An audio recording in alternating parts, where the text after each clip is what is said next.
We will be continuing with our endocrinology now, and we're on case 6. And this is a 43-year-old woman noticed neck swelling about a week ago and decided to come to your office for evaluation. She does not know how long it was there. There is no history of swelling or breathing problems. She has no hoarseness. She denies any symptoms of hypothyroidism or hyperthyroidism. She has an enlarged 4 times the normal size thyroid with multiple nodules in both lobes of the thyroid. There is one nodule that is much bigger than the rest of the nodules in the lower pole of the right lobe of the thyroid. On palpation, this nodule is very firm and non-tender. There was no associated lymphadenopathy. The rest of her physical examination is unremarkable. So you find on the thyroid a thyroid nodule or multiple nodules. And really, when we think about that, when we find something like that, it really comes down to basically one of a couple of things. Is this cancer, or are these nodules benign adenomas, benign nodules, and they could be hyperthyroid or they could be non-toxic, which means non-secreting. So what do we know? What do we need to know about all this stuff? Well, if we evaluate a nodule, and there are symptoms and biochemical evidence of a toxic nodule, meaning that this is secreting thyroid hormones. Toxic means secretion of thyroid hormones. If this nodule is toxic, then the chance of cancer is 0. That's what it really comes down to. No possibility for cancer. Toxic, remember I said, means that it is secreting thyroid hormones. So from the physical examination in history, you should have consistent symptoms consistent with hyperthyroidism. And in the labs, you should have evidence biochemically of hyperthyroidism. So the TSH should be suppressed. That's a toxic nodule. Sometimes the symptoms and the history is vague, and you have to prove this always with a low TSH. So let me say this again. If the nodule is toxic, there's no cancer possibility in this case. You just treat the primary disease as a toxic nodular goiter. And that is treated just like Graves' disease, giving the patient medication and maybe considering surgery later. If the nodule is non-toxic, which means a normal TSH, and no symptoms on the physical examination, no symptoms from the history of the physical examination, just like our patient had, then this patient has a possibility of cancer.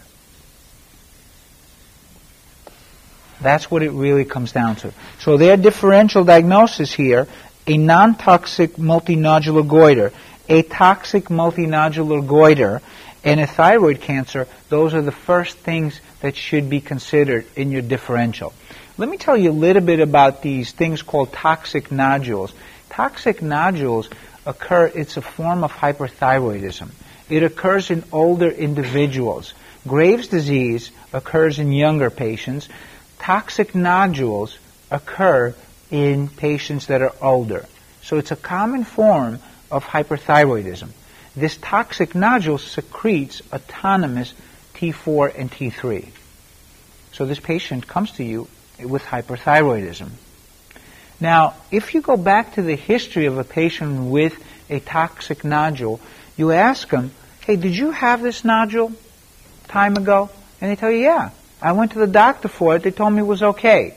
So what they usually have is years of a non-toxic goiter that usually later, at some point or another, progresses to a toxic nodular goiter. So a non-toxic nodule progresses to atoxic nodule. And we said this means secretion of thyroid hormones. Okay?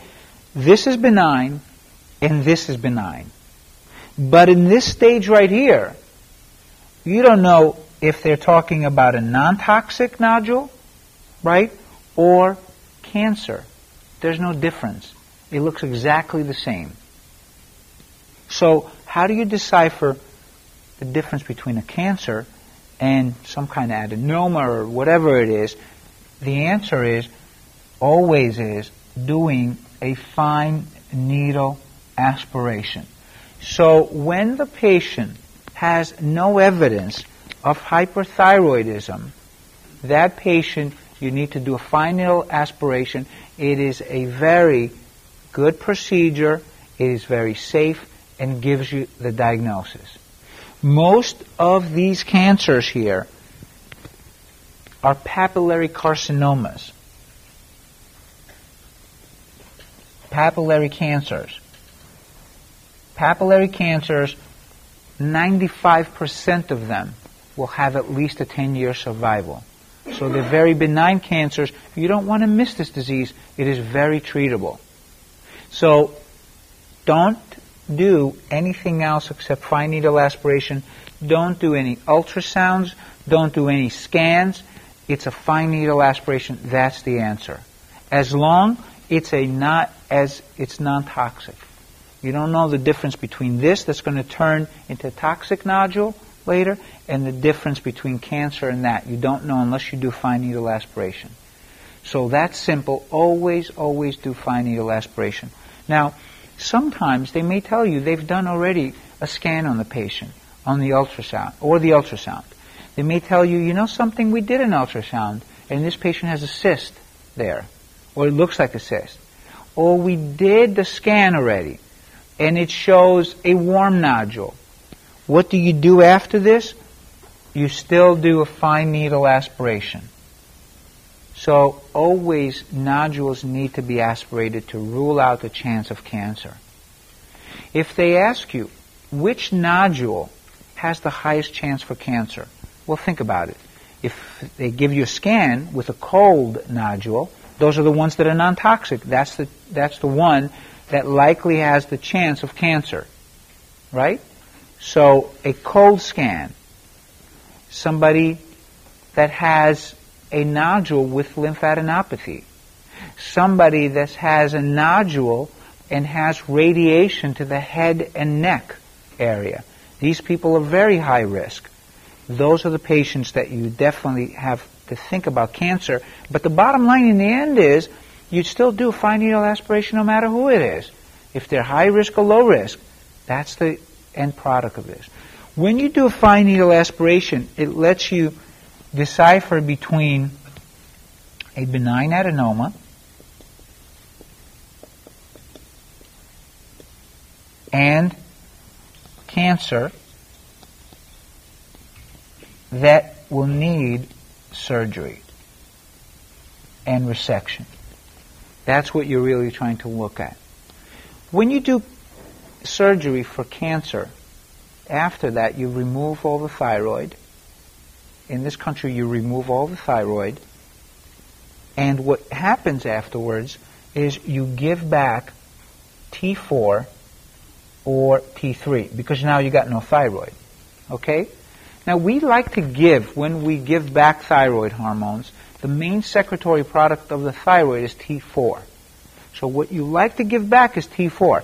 The reason why here sometimes you will see after cancer surgery people give T3, it's called cytomel.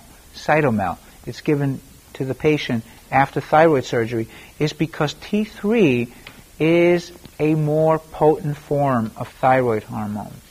So what happens is the feedback to TSH is more suppressive. The theory behind that is if there's any cancer cells left in the body, they may be activated by TSH because they have TSH receptors.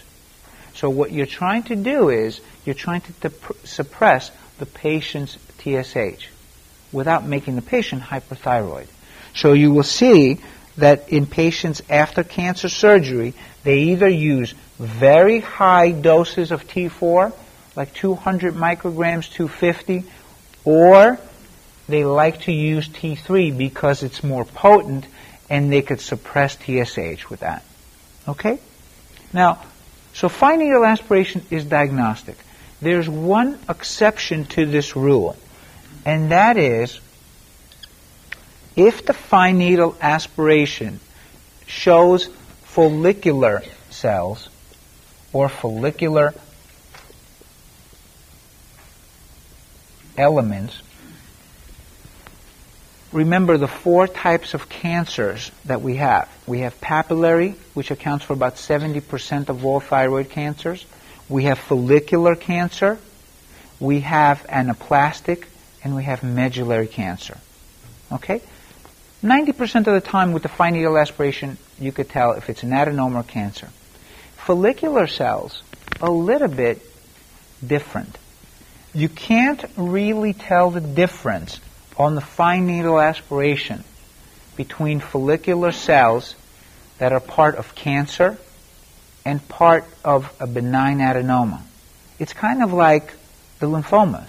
If you do fine needle aspiration in lymphoma, you don't know if it's Hodgkin's or not because you have to look at the architecture and look for the Reed-Sternberg cells.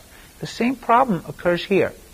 To diagnose follicular cancer, you have to take the whole nodule out, look at it under pathology, and see if this patient has the architecture that is more consistent with follicular cancer rather than follicular adenoma.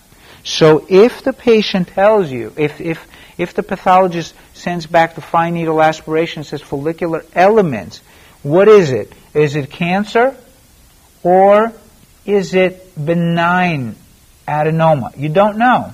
You don't know. So if they tell you about follicular cells, do surgery, resect, remove adenoma. Not the whole thyroid. Remove the adenoma until you have a better diagnosis. So that should complete your evaluation of thyroid nodules. Remember, whatever they give you, please, you can't let that patient and watch him. If it's a nodule, you have to do fine needle aspiration. If it's a follicular cells on the fine needle aspiration, remove it. So you can tell better which one is it, benign or cancer. Okay? Very good. So that's case 6 with the neck swelling. That's simple. That's what they did, and they found benign cytology, so nothing to worry about in this patient. Let me just tell you here, the highest risk for a patient to develop cancer is prior history of head and neck radiation. This occurs commonly in the people that 10, 15 years ago, 20 years ago, received radiotherapy for Hodgkin's lymphoma. Stage 1, or maybe stage 2, radiotherapy. Okay? Good. So we're on to case 7. This patient is a little bit different. She's a 44-year-old woman who comes to your office complaining of a 15-pound weight loss over 3 months. She gives a history of feeling hot and sweaty and difficulty sleeping and easy arousability. She also complains of muscle weakness, and you notice that the patient with hypothyroidism before also had muscle cramps and weakness. Now, it's common to see this, proximal weakness, in both hyperthyroidism and hypothyroidism. Very common, especially when she tries to climb stairs. So she's given you now a sign of proximal weakness. Proximal weakness. You walk up the stairs, you can't lift and comb your hair, things like that. That's proximal weakness. She admits to moving her bowels 2 to 3 times per day for the last 4 months. She has noticed that her hands are trembling all the time and that her heart is racing. She's a febrile, her blood pressure is 150 over 90, her pulse is 112 per minute, and respiratory rate is 16. She's thin, she's very restless and fidgety. She has a pronounced stare. Well, the pronounced stare really makes the diagnosis because that could only occur in what type of thyroid disease? That's Graves' disease. You don't have the pronounced hairs. You don't have the proptosis in other forms of hyperthyroidism or thyroid diseases. So that's almost pathognomonic. There's a diffusely enlarged thyroid without any bruit. There's a very fine tremor of both hands. She's unable to get up from the squatting position without assistance. The differential diagnosis, of course, is Graves' disease and other forms of hyperthyroidism. Now, toxic multinodular goiter, well, I told you about that. So how should this patient's thyroid feel? You should feel the multiple nodules there. It's lumpy bumpy. You don't have that diffuse enlargement that we saw in this patient. Also, in the toxic multinodular and nodular goiter, you shouldn't have proptosis. It's a disease, we said, it's a form of hyperthyroidism in the elderly, and they don't have proptosis. Now, I want you to put a little star next to subacute thyroiditis here. Subacute thyroiditis, it's a form of hyperthyroidism. It occurs after intense inflammation of the thyroid. It's usually after a viral syndrome.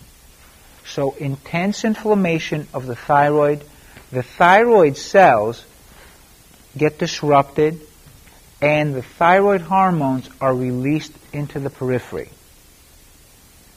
Well, if they're released into the periphery, T4 and T3, the patient presents in hyperthyroidism, right? Well, they don't have the proptosis, and if the thyroid is inflamed, when you touch the thyroid, what happens to the patient? Oh, the patient has tremendous pain, jumps back. That's because of the intense inflammation. Now, if you could measure the thyroid function, now remember, the T4, the TSH, is an indirect way to measure thyroid function. It indirectly measures it. You're not looking directly at the thyroid function. It's an indirect way. You assume at what's going on with the patient. If you were able to measure the thyroid function some way, what would you find in thyroiditis, this thing called subacute thyroiditis? You would find depressed function because of the intense inflammation. So it's kind of like the thyroid is shocked. The cells are inflamed. They don't work well. The thyroid hormones spill into the periphery, causing hyperthyroidism. But really, the thyroid function is not good because of the intense inflammation. So if you could do some way to measure thyroid function here, you would find that this patient has suppressed thyroid function despite the hyperthyroidism. If you go to Graves' disease and you do a thyroid scan, what will you find in Graves' disease? Increased uptake, increased function. This test is called the radioactive iodine uptake test. It's a very important test when you manage and evaluate patients with thyroid disease. Very important. So, the radioactive iodine uptake scan, you give the patient radioactive iodine, and you wait about 24 to 48 hours, and then you scan the neck, and you see how much the thyroid took up.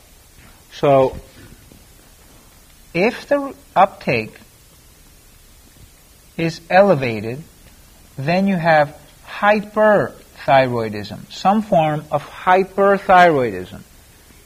If you find diffuse uptake, it's usually Graves' disease. If you find it just in some parts of the thyroid, you're talking about usually toxic nodular goiter. If you have decreased uptake, then you have some form of hypofunction of the thyroid.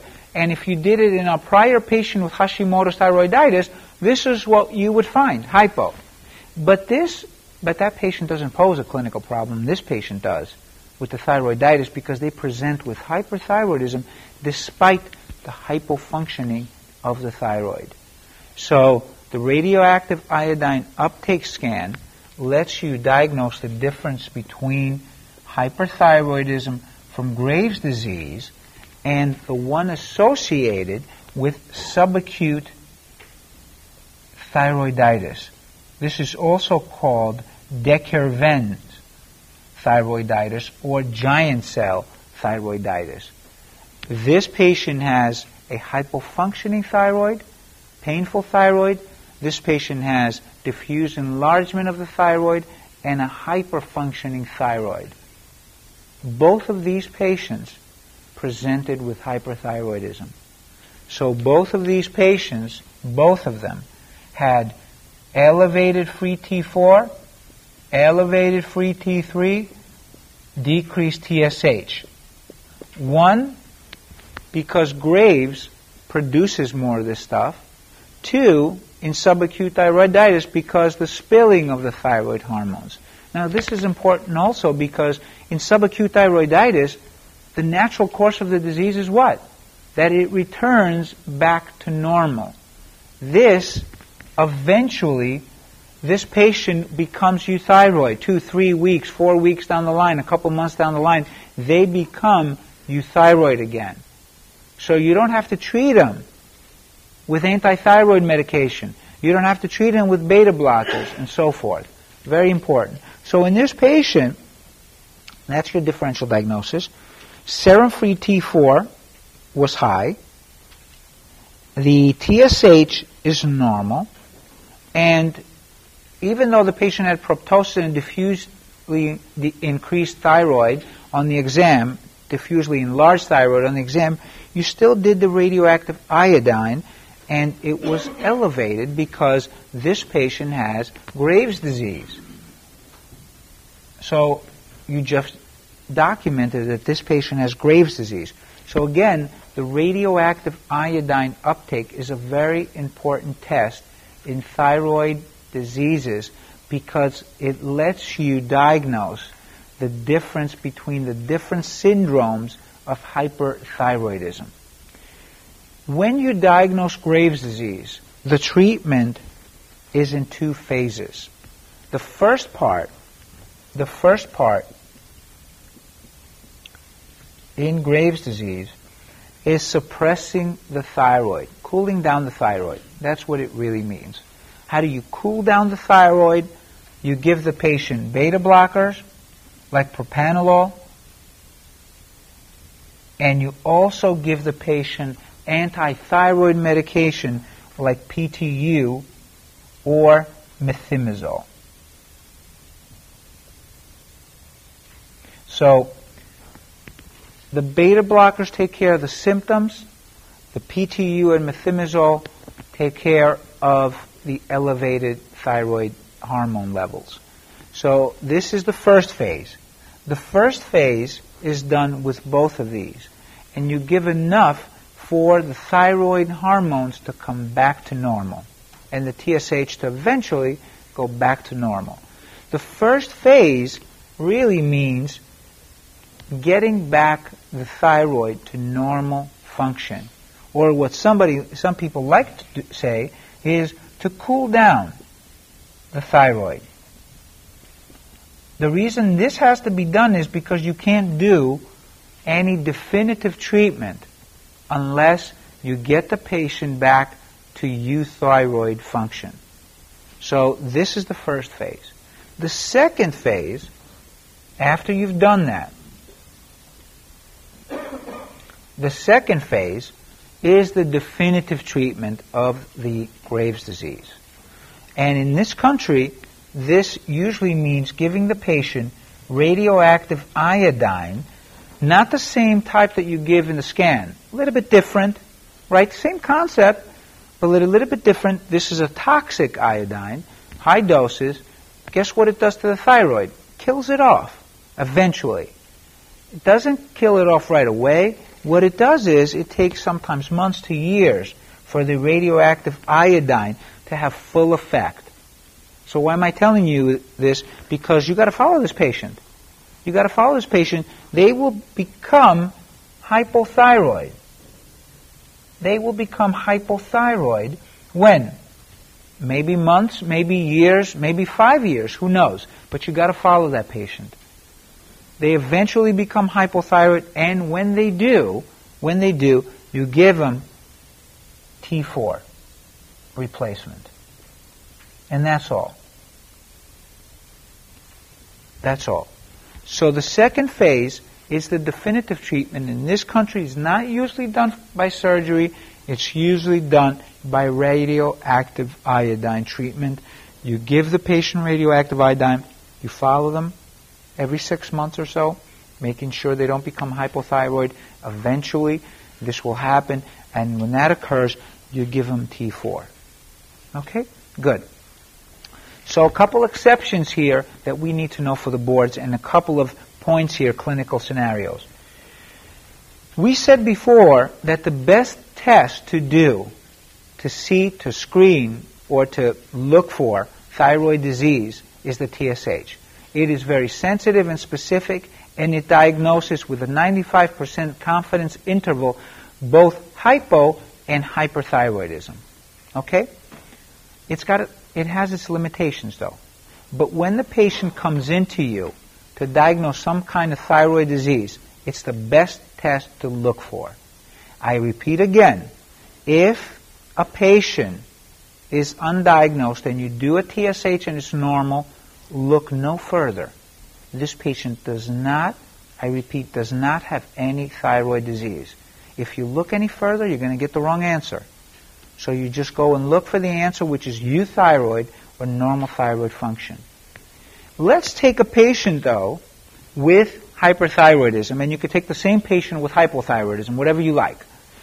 Let's take this patient with Graves' disease. Now, this patient had very high free T4, right, and suppressed TSH, okay? We give this patient PTU, right, and beta blockers. The PTU blocks the production of T4.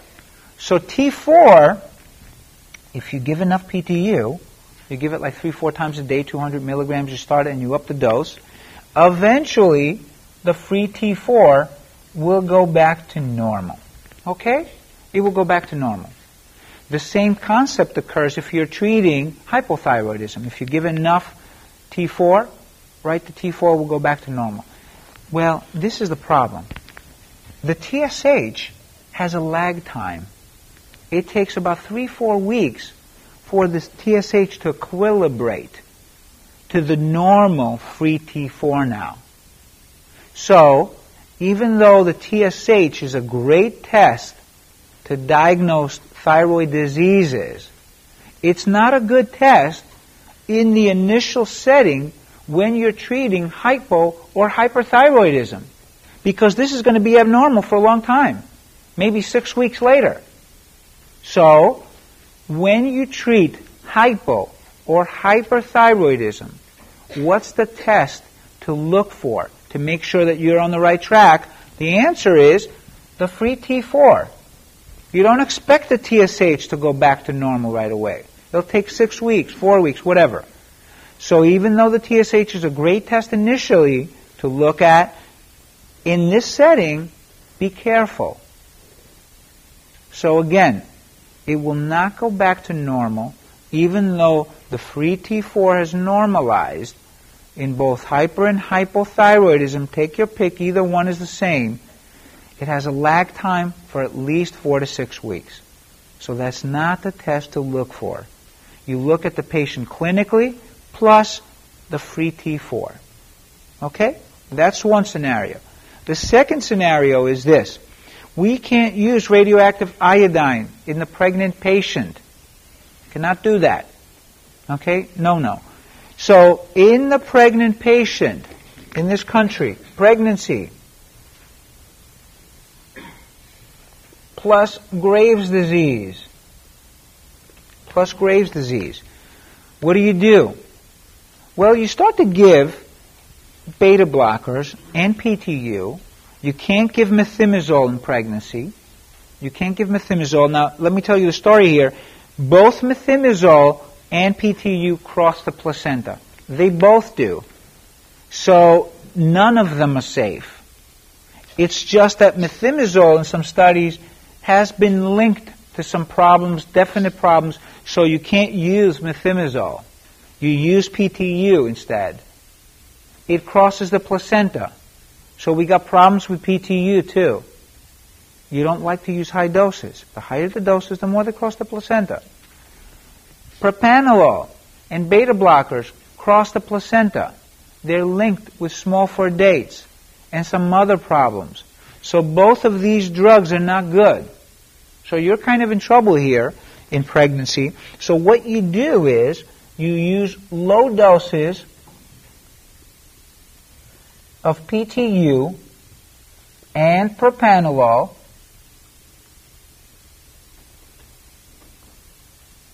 low doses of that. Remember to cool down the thyroid a little bit initially. And in the second trimester,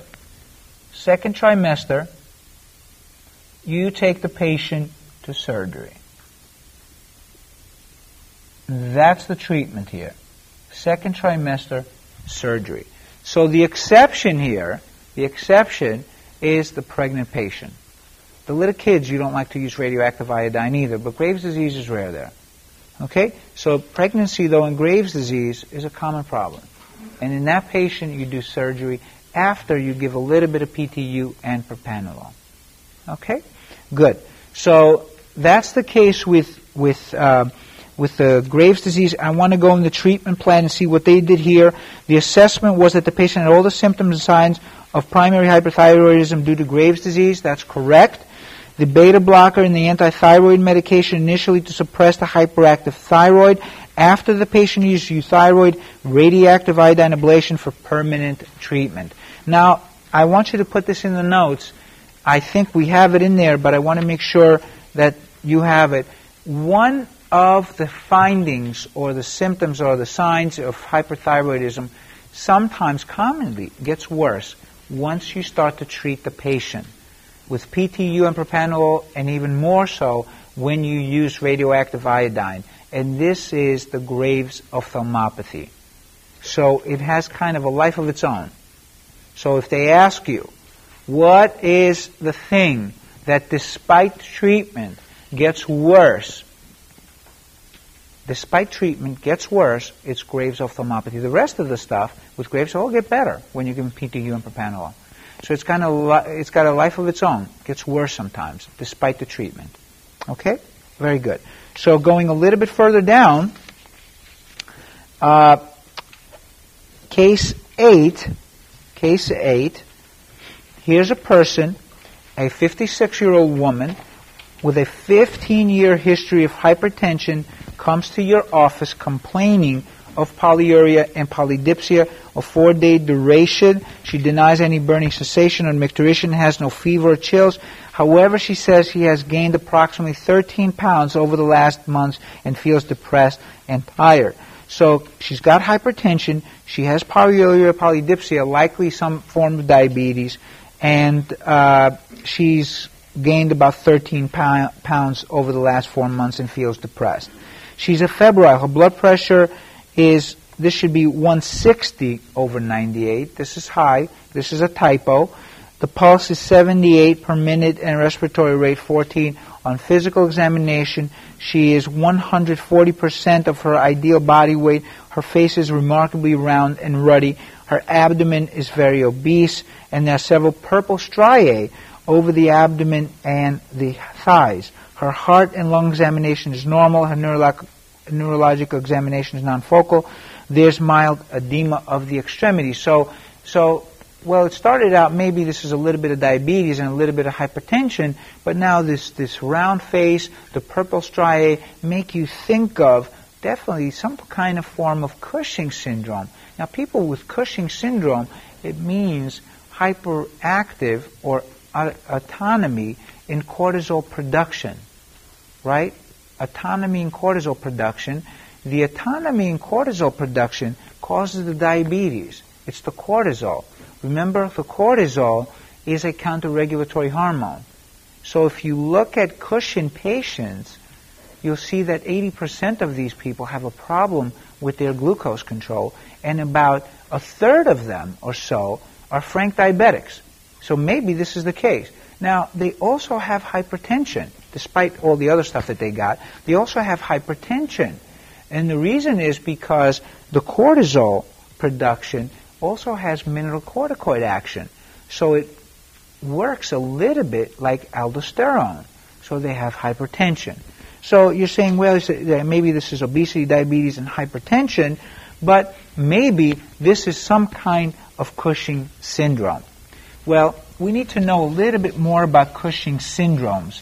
There's 3 types of Cushing syndromes that are different from one another. They're different from one another. So the first one, if you go from head to toe, is a pituitary adenoma that secretes ACTH and activates the adrenals to produce cortisol. That is the most common form of disease that we know that produces a Cushingoid syndrome.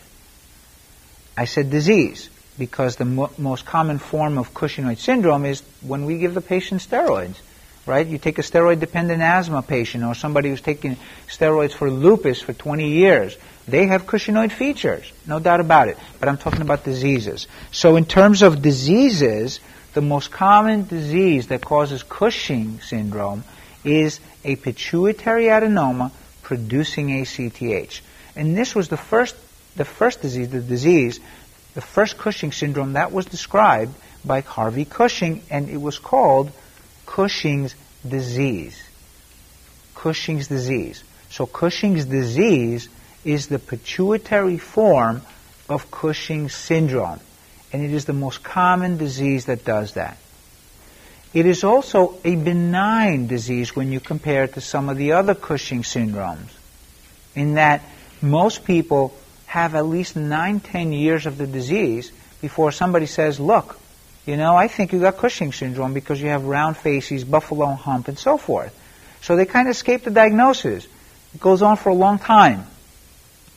But it does cause Cushing syndrome. If you go down further, there's another type of Cushing syndrome, and this occurs with lung cancer. So you have usually small cell cancer in the lung producing high doses of ACTH, and this activates the adrenals to produce cortisol. Now this patient, even though it has Cushing syndrome, if you compare him to the Cushing syndrome in the pituitary, they don't look alike. This patient is wasted, has lost weight, looks cachectic, and looks very hyperpigmented. Now the pigmentation is relative to the high doses of ACTH. The pituitary adenoma may cause some pigmentation, but it's not the very high doses that we see with lung cancer. So this form of Cushing syndrome, the lung cancer, is different. They're not obese. They don't have moon faces. They don't have buffalo humps. They're not going to have this disease for a long time. Unfortunately, they're only going to live maybe a couple of months. So this looks different. If you go down further, now you have the last type, the third type, you have an adenoma in the adrenals producing autonomous cortisol. It's either an adenoma of the adrenals, adrenal hyperplasia, or adrenal cancer. One of those produces autonomous cortisol. Now this goes back to the pituitary. What does it do to ACTH? It suppresses it. So these people, the third type, have no pigmentation. They have no hyperpigmentation. Remember, hyperpigmentation occurs with ACTH hypersecretion because it looks like melanocyte-stimulating hormone. So these people don't. The adrenal form. 2 of these syndromes are aggressive. The aggressive ones are the lung cancer and the adrenal form. They are both aggressive. The pituitary form is more benign. Not only in a sense in a clinical way, but also in terms of suppressing these tumors. And we'll talk about this a little bit later. So 3 different syndromes. They all cause Cushing syndrome, but they look different amongst them. Now, when the first test to do, when you want to diagnose or rule out Cushing's, is you try to do a simple test. A screening test, not really screening, but the first test has a screening thing. You think the patient has Cushing's, you want to do a quick test that's easy to do to make sure this patient doesn't have Cushing's. In this case, the first test to do is this thing called the dexamethasone suppression test. The dexamethasone suppression test means you give the patient overnight, that's why it's called the overnight dexamethasone suppression test, 1 milligram of dexamethasone at night. If you give the patient at night, before they go to bed, dexamethasone, well, remember the access, corticotropin releasing hormone from the hypothalamus, it activates ACTH, and in the morning you get the cortisol production by the adrenals. So in the morning everybody's kind of active and wants to get up and do things. And if you give this patient some form of cortisol, dexamethasone is a form of cortisol. In fact, it's a potent derivative of cortisol. You suppress this axis in two areas, this and this. So a normal patient, you should measure the cortisol in the morning after the dexamethasone, and you should find it what? Decreased. That's the normal response. That's a normal patient. Now, all patients with Cushing's syndrome have to have an abnormal dexamethasone suppression test, or it's not Cushing's. This is 100% sensitive. They have to have an abnormal test. So, if you do the DEXA suppression test, and you measure cortisol in the morning,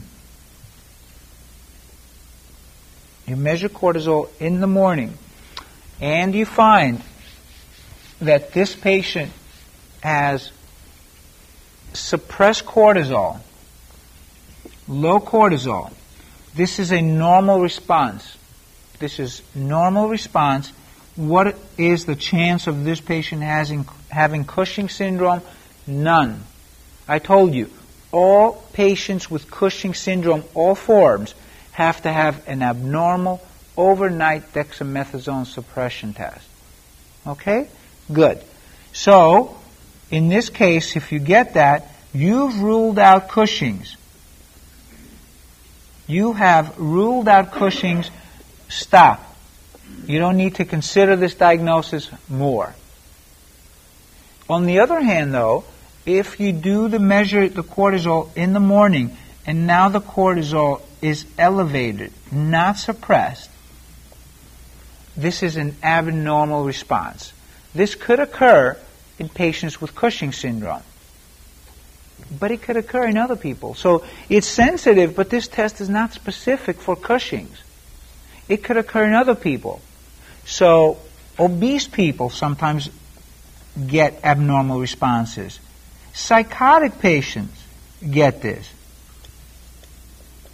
Stressed patients get this.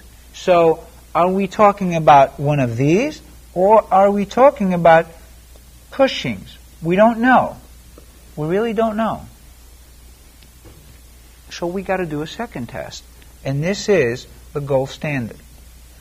The 24-hour free cortisol in the urine.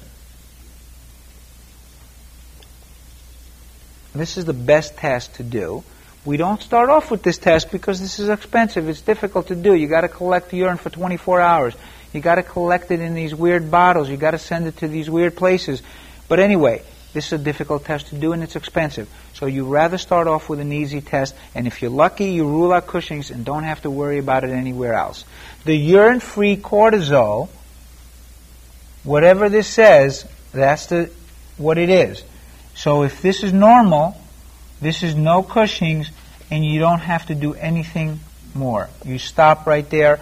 If, on the other hand now, the 24-hour free cortisol shows elevated cortisol, then now you definitely have Cushing's syndrome. The question is, where is it localized? Where is it localized? Where is it?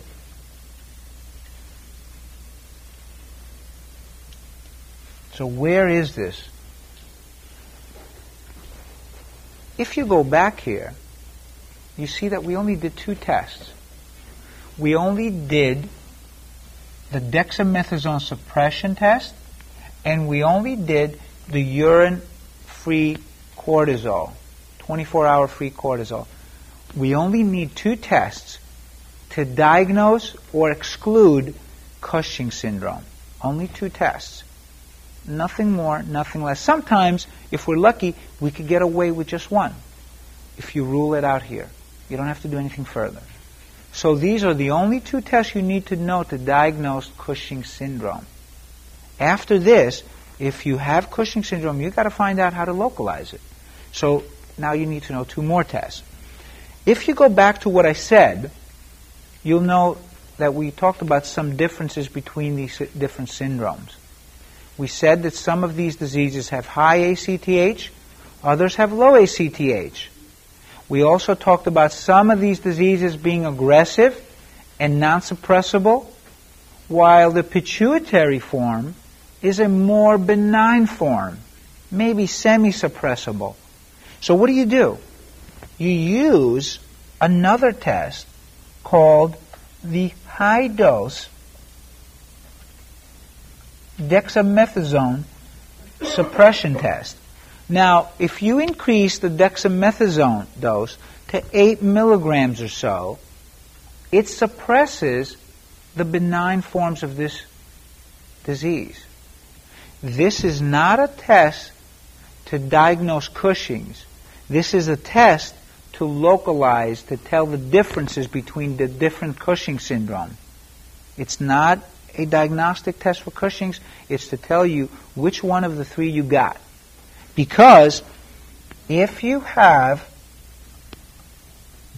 the high-dose dexamethasone suppression, and in the morning, now the cortisol is suppressed, what does this mean? You have the benign form. It's likely in the pituitary.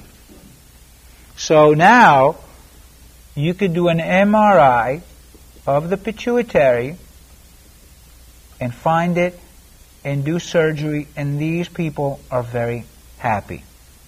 On the other hand, if you do the high-dose dexamethasone suppression test and the cortisol is still elevated, then you got one of these aggressive syndromes. There's 1 or 2 places it could be. It's in the lung or the adrenals. You know there's a difference between those. One produces a lot of ACTH, the other suppresses the ACTH, right? Because in the adrenal form, you produce cortisol. So the feedback back to the pituitary is a suppression of ACTH. So the next test to do is the ACTH. If the ACTH is elevated, well, this patient's in trouble because that means it's likely lung cancer. Get a CAT scan of the chest and diagnose lung CA. On the other hand, if the ACTH is low, get a CAT scan or an MRI of the adrenals to look for adrenal tumors. Sometimes these tumors may be surgically resectable. So looking at our protocol here, if you look closely, we only did 2 tests to diagnose this disease: the DEXA scan, the dexamethasone suppression test, and the 24-hour free cortisol. And we did 2 tests to localize the disease: high-dose dexamethasone suppression test and the ACTH. 2 and 2. And that's all you need to remember. In your chart, in this case, they have all the stuff that we just talked about. I want to take you though to the end of this page, which says adrenal neoplasia, okay, I don't want you to remember the differences between adrenal cancer and adrenal adenoma. Forget it. Okay, throw that out. They're not going to ask you about stuff like that. I want you to know just that if the patient has ACTH levels that are low, it's likely a lesion in the adrenals. Okay? So that's all. They're not going to ask you to go down this whole protocol here, but they may ask you a combination of different forms and combine it with the different syndromes. So 2 tests to diagnose, right? 2 tests to find where the lesions are, 3 syndromes. That's all. So the last case I want to do briefly, I'm going to leave out case number 10. It's a case with hypercholesterolemia. I want to do quickly case 9. And here's a 33-year-old woman that comes to your office for evaluation of several hours or severe headache, flushing, and palpitations. She recalls several similar episodes in the past, but her symptoms were less severe and of shorter duration. Each of these episodes occurred after going to the bathroom. Her past medical history is significant only for a long history of migraine headaches, which are difficult to control. She is diaphoretic and anxious appearing. Her temperature is 37, blood pressure 195 over 110, very high blood pressure, respiratory rate 20, her pulse 138. Orthostasis is elicited. There's not a lot of syndromes that cause hypertension and orthostasis at the same time. Pheochromocytoma is one of them, one of the very few that do that. And some say maybe because these people are volume depleted. It's not sure why they're volume depleted, but they are. So they are orthostatic. So they have hypertension and orthostasis at the same time. That's the weird thing. So her head, eyes, nose, and throat are all unremarkable. Heart is tachycardic with normal heart sounds. Her lungs are clear to auscultation. Abdomen is benign, and extremities are unremarkable. So in this fairly young person with a very high blood pressure, you think of secondary forms of hypertension. Secondary forms of hypertension are pheochromocytoma, renal artery stenosis, and primary aldosteronism. The reason you think about it in this patient, one is because she's pretty young. Number 2 is because she has a very high blood pressure. And number 3 is because she's got all these weird symptoms, especially orthostasis. Secondary hypertension equals about less than 5% of all cases of hypertension that we see. It is important to pick this up, though, because, one, it's reversible. So most of these cases are reversible. They're treatable surgically, a lot of them. Number 2, if you don't take care of this disease, it may have sometimes catastrophic events on the patient with stroke syndromes and so forth. So definitely you think about it. In this patient with orthostasis and hypertension, the first thing on the list would be a pheochromocytoma. That's the first thing, before you do anything else. A pheochromocytoma is diagnosed by looking for these hormones produced by this tumor in the urine. Remember, this is a sympathetic nervous system tumor, pheochromocytoma is, and it produces norepinephrine and epinephrine. Most of the cases that we hear about have this paradoxic and episodic hypertension, comes and goes. But in reality, 60% of patients with pheochromocytoma have stable hypertension. Very high hypertension, but stable hypertension. So you need to think about it in stable hypertensive patients too. We know that in pheochromocytoma, the rule of 10% exists. 10% are bilateral, 10% are malignant, 10% occur in children, 10% occur outside the adrenals. The first test to do, always, is the urine-free catecholamines. That is the best test to do right now, to look for these byproducts and products of norepinephrine and epinephrine. So this is the best test to do. No scans are needed initially. No blood tests are needed initially. Is checking the urine-free catecholamines.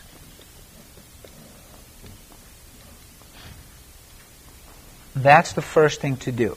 If they don't give you that, then check the urine metanephrines and VMAs. They're almost as good and have been used for a long time. This is a little bit better. A little bit better. If this patient, you find elevated levels of these hormones, you've diagnosed pheochromocytoma. There is no chance for you, for your purpose, in the boards, to have a patient with a pheochromocytoma and have normal tests here. No chance, I'm telling you right now. You've got to have abnormal hormones in the urine. You have to. Okay?